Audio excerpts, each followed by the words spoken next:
Hello, this is my cancer journey part 2. I'll pick up where I left off. So part 1 ended with me being diagnosed with breast cancer when I was 22 and in my 5th year of college. That tumor was stage 1. That tumor was 9 millimeters, estrogen positive, progesterone negative, and HER2/neu 3+. So if you know anything about that, that was a more aggressive kind of cancer.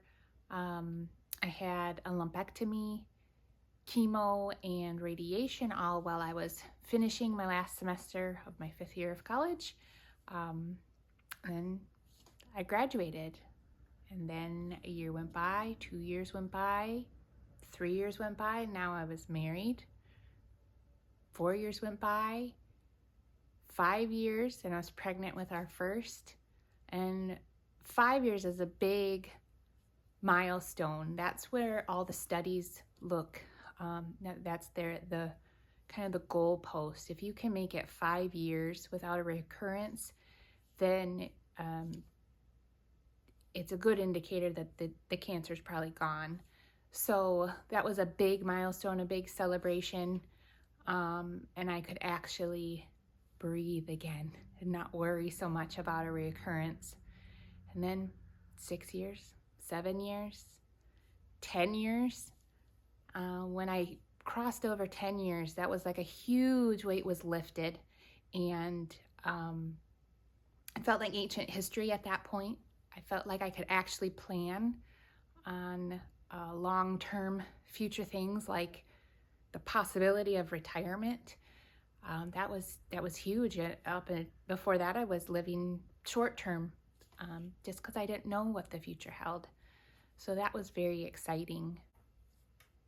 But then when I was 13 years out, I decided to get prophylactic mastectomy since we were done having children and I was done lifting children. I felt it was a good time just to have the surgery, be done with it, and then I don't have to worry about it anymore.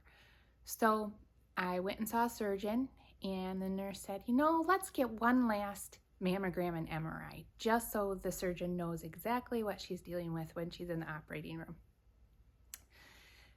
So I go to get my mammograms, and they're like, we need a couple more pictures.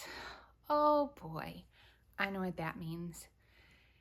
And there were 2 suspicious lesions, so I had to get a biopsy, and those were both new cancers. So one was stage 2 and one was DCIS, which is stage 0. So I had already had my surgery scheduled, and we had planned to do both mastectomies at the same time, but this changed the plan.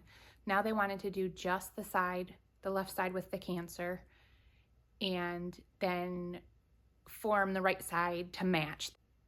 So I went in to have the surgery done. I was only supposed to be in the hospital overnight. They got me up the next morning, walking the halls, got back in bed.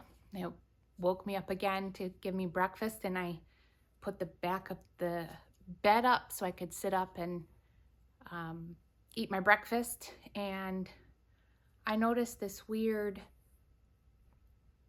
pooch in my stomach, like right underneath my ribs on my left side. And so I clicked the call button, and I said, I have this lump on my stomach.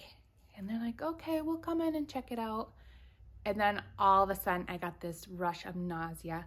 So I called them again and said, I think I'm gonna throw up. And then 2 seconds later, I feel like I'm gonna pass out. So I'm putting the bed down. I call them again. I think I'm gonna pass out. I'm putting the bed down, and they come running in, and come to find out that I had internal bleeding. I had a hematoma. That was what the lump was on my abdomen from the surgery. So I actually ended up passing out while I was in the hospital.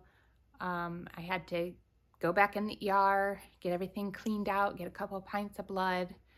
So it was definitely more dramatic than anticipated. I was in the hospital for about 4 days, and The surgeon said it was the worst that she had ever seen.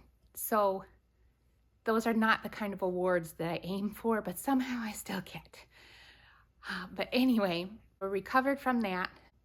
When they took the tumors out and had them analyzed, one of the tests that they did was called Oncotype DX, which looks at the specific makeup of the tumors to determine if chemo is useful or not. Went into the doctor's office to get the results of the test, and he handed me the paper. If you're on the low side, you don't need chemo. It's not effective. If you're on the high side, chemo will be great for you. I was right down the middle. And the doctor said, "So, what do you want to do?" Chemo was like my worst nightmare. I was miserable the first time I had chemo. I had 4 rounds and I threw up all but one of the rounds. It was a miserable experience. I didn't wish it on my enemy, and I definitely didn't want to have to go through it again. But here I was. I had 2 young children at home. They were 5 and 7. And what do you do? So I had to go for it. So I said, okay, I'll do chemo again. And he validated my decision and said, yeah, 12 weeks of feeling bad is worth years of more life. So I had more chemo. And during that time, it was very difficult, a lot of wrestling with God. Why? Why are you letting my worst nightmare come true? Like, why are you allowing this to happen after I had been cancer-free for 13 years? What is going on? And I actually was wrestling with God for a couple of years about that, until one day I realized that I could have easily died in the hospital from my internal bleeding, and that if they had done both sides like they had originally planned, I probably would have. Probably would have been enough blood loss that I would have just passed away right then and there. So God allowed me to have cancer again to change the surgery plan so that I only had the one side operated on, and they were able to then control the situation. God gave me cancer to save my life.